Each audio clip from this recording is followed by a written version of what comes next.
Okay, here we go. We're going to start off with a disaster recovery scenario, and we're going to use resilient secrets to facilitate this. So we're going to follow a few steps here to set this up, and then we're going to walk through how we do the actual inbound and outbound handshake and then the connection there accordingly. So what we're going to do first is we're going to create a role.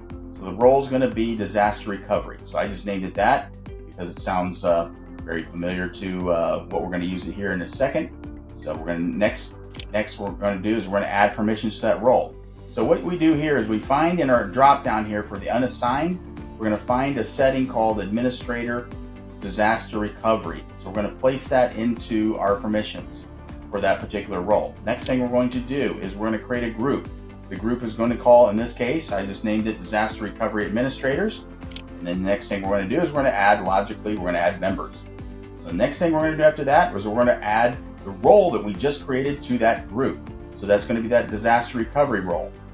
I'm going to add that to that group, and then next thing that happens is we're going to see the disaster recovery option shows up within the menu within Secret Server Administration screen.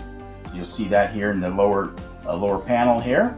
And then right after that, what we're going to do is we're going to start to configure the handshake between the two outbound and inbound systems. So what we're going to do now is we're going to put in the system there, the URL of the data source, and we're going to, this is going to be the Secret Server Cloud URL. We're going to place that into the system, and then the next thing we're going to do is we're going to click approve. So we're going to get prompted to approve this particular connection, and it's going to be this button here, the approve button.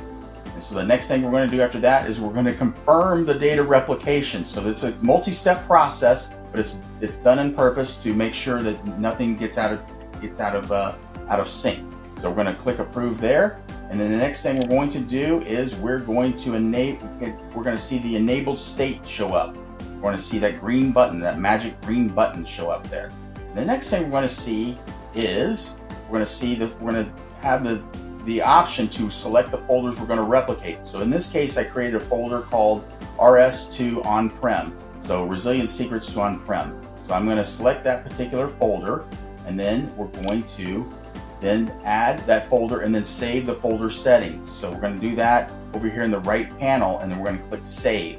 And then the next thing we're going to do, and lastly, is the replication starts. And then that is primarily what happens within Resilient Secrets in the replication process.